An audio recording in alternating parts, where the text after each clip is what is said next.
দেশের পরিবর্তিত পরিস্থিতিতে সব প্রতিষ্ঠানে চলছে সংস্কার কাজ। 5 আগস্ট সরকার পতনের পর ঢাকা ওয়াসার সাবেক ব্যবস্থাপনা পরিচালক তাকসিম এ খান পদত্যাগ করার মধ্য দিয়ে শুরু হয়েছে প্রতিষ্ঠানটির সংস্কার কাজ। এরই মধ্যে গত 15 বছরে তাকসিম এ খানের বৈষম্যের শিকার কর্মকর্তা কর্মচারীরা যাতে সুবিচার পান সেই লক্ষ্যে কমিটি গঠন করা হয়েছে। এমনকি সাবেক এমডির সময় 19টি পদে নিয়োগ দেওয়ার জন্য প্রকাশিত বিজ্ঞপ্তি বাতিল করে নতুন নিয়োগ বিজ্ঞপ্তিও প্রকাশ করা হয়েছে। প্রতিষ্ঠান সংশ্লিষ্টরা বলছেন, বিগত সরকারের আমলে তাকসিম এ খানের সময় প্রতিষ্ঠানটির অনেক কর্মকর্তা কর্মচারীরা বিভিন্নভাবে বঞ্চিত ও নির্যাতনের শিকার হয়েছেন। এসব বিষয় নিয়ে তখন কথা বলার সাহস ছিল না কারো। আওয়ামী লীগ সরকার পতনের পর বঞ্চিত কর্মকর্তা কর্মচারীরা বদলি, চাকরিতে পুনর্বহাল সহ বিভিন্ন দাবিতে ওয়াসা বরাবর আবেদন করেছেন। বিষয়গুলো বিচার বিশ্লেষণ করে সঠিক সিদ্ধান্ত গ্রহণে গঠন করা হয়েছে কমিটি।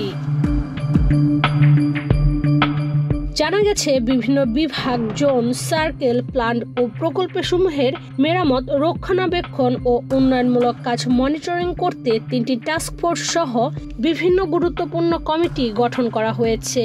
অনেক ঠিকাদার অতীতে ভালো কাজ করলেও দীর্ঘ সময় তাদের কোনো কাজ দেওয়া হয়নি। বর্তমানে তাদের লাইসেন্স নবায়নে কাজ চলছে।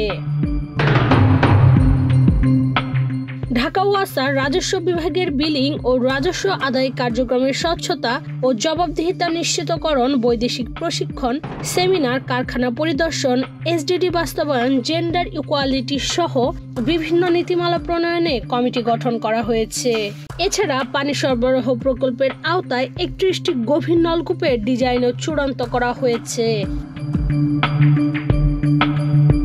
গণ অভ্যুত্থানের পর প্রতিষ্ঠানটির সংস্কারে 2009 সাল থেকে চলতি বছরের 5 আগস্ট পর্যন্ত কর্মকর্তা কর্মচারীদের বৈষম্য দূর করতে নানা উদ্যোগ নেওয়া হয়েছে। এছাড়াও শুষ্ক মৌসুমে পানির সমস্যা মোকাবেলায় বেশ কিছু পদক্ষেপ নেওয়া হয়েছে বলে জানিয়েছেন ঢাকা ওয়াসার দায়িত্বশীল একজন কর্মকর্তা। 2009 সাল থেকে টানা 15 বছর ওয়াসার দায়িত্ব পালন করেন তাকসিম। দীর্ঘ সময় এ পদে থাকা অনিয়ম, দুর্নীতি ও স্বেচ্ছাচারিতা নিয়ে তীব্র সমালোচনার মুখেও সরে দাঁড়ায়নি তাকসিম। এ পদটি যেন তার কাছে ছিল সোনার ডিম পাড়া হাঁস, যে কারণে দফায় দফায় এ পদের মেয়াদ বাড়িয়েছেন শেখ পরিবারের ঘনিষ্ঠজন হিসেবে পরিচিত তাকসিম। সবকিছু থোড়াই কেয়ার করতেন তিনি। সব মিলিয়ে সাধারণ মানুষের কাছে পেয়েছিলেন বেহায়া উপাধিও। ডেস্ক রিপোর্ট, বাংলাদেশ প্রতিদিন।